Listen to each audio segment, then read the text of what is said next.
Welcome to this explainer brought to you by Forge College. Today, we're diving straight into deployment best practices and debugging on testnets.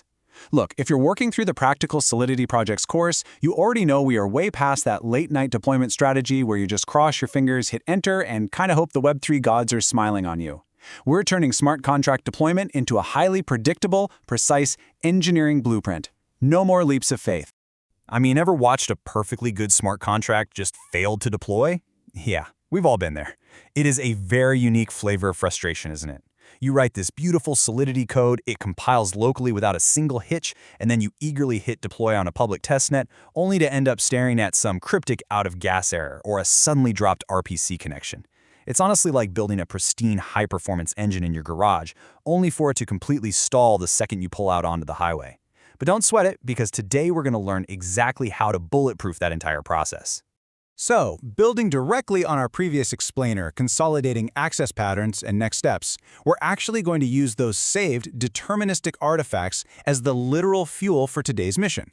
Your Hardhat environment, it's already perfectly set up to save those artifacts and manage your environment variables. That concrete setup is our foundation. Now, we're moving from simply configuring our local tools to achieving true, robust operational reliability out there in the wild. All right, let's jump right into Section 1, Anatomy of a Failure. Because, well, to fix the machine, we first really need to understand what breaks when we send code into the chaotic environment of a public testnet. These are your usual suspects right here, and you really need to treat them like mechanical failures. First up, nonce mismatches.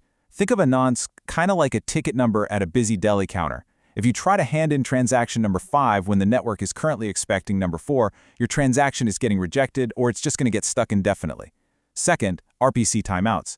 This is basically the network putting you on hold and then just hanging up on you. Super annoying. Third, out-of-gas errors. That's literally your engine running out of fuel before your contract finishes deploying, usually because network conditions suddenly shifted. And finally, compiler version mismatches. And trust me, those will absolutely haunt you later when you try to verify your code on a block explorer. We've got to actively anticipate all of these. Moving on to Section 2, the hardened deploy script. It's time to upgrade our tools and replace that naive hope and pray approach with something truly robust. Look, a simple deploy script that basically just throws your code over the fence and blindly assumes the network will catch it. A hardened deploy, though, actively anticipates all that network turbulence we just talked about. It handles the chaos gracefully by doing artifact checks, setting explicit gas margins, and utilizing retry loops. We're essentially turning our deployment script into a resilient little robot that actually knows what to do when things go wrong. Now, before we actually launch, we need to implement something called idempotency. I know it sounds like an incredibly intimidating, fancy engineering term, but honestly, all it means is checking if the job is already done before we hit send again. Imagine checking to see if your front door is already locked before you try to force the key to turn again. Simple, right?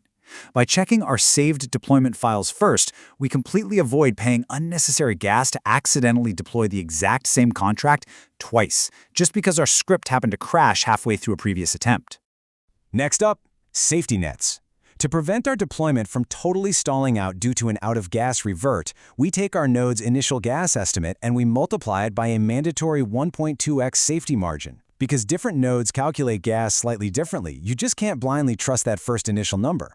It's exactly like packing an extra 20% of fuel in the trunk for a long road trip, just in case you hit some crazy, unexpected traffic. Okay, so here's what that mechanical retry loop actually looks like in action. Step 1, we read the compiled artifacts. Step 2, ask the network to estimate the gas. Step 3, boom, add that 1.2x margin we just talked about. Step 4 is the critical part, the retry loop. If a transient network timeout happens or the RPC drops our connection, our script doesn't just panic and crash. Instead, it catches the error, waits a cool 3 seconds, and tries again, up to 3 times. And finally, Step 5, on a successful deploy, we save the record, the transaction hash and the address, straight to a local file. And that saved file, that is exactly what makes Step 1 possible the next time we run the script. Which brings us to Section 3, writing your debug report. Because let's be real here, even the absolute best machines break sometimes. When deployments inevitably fail, we have to shift our mindset away from sheer frustration and move towards scientific documentation. We're not just going to blindly tweak code until it magically works. When you're troubleshooting, you need to use a strict diagnostic protocol. You methodically check your transaction receipts for a status of 1, which equals success. You make sure the contract address in your receipt perfectly matches the address saved in your local deployment file. You verify the actual gas used. By treating this like a real checklist, you aren't guessing anymore, you're diagnosing precisely where the chain of events broke down. And when you do finally find the problem, you document it using 4 exact parameters. The exact command you ran, the raw error output you got back, what you suspect caused the issue, and the precise fix you ultimately applied. Your debug report basically becomes a reproducible, minimal playbook, and I literally cannot stress this enough.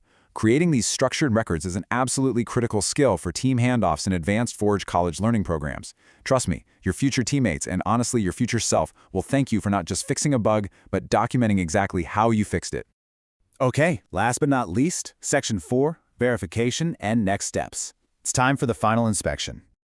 So, with our robust engineering practices in place and our debug reports filed neatly away, running this Hardhat verify command against a block explorer is the ultimate proof. It proves that our contract is live and perfectly matches our local code. Now, this assumes we meticulously avoided those compiler optimization mismatches we mentioned earlier. But if this command succeeds, you get that beautiful dark green checkmark on the block explorer, and that proves to the entire world that your deployed bytecode matches your open source Solidity code. It's a great feeling.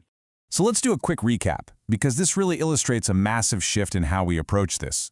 First, we have to treat deployments as stateful operations. Nonces matter, prior artifacts matter.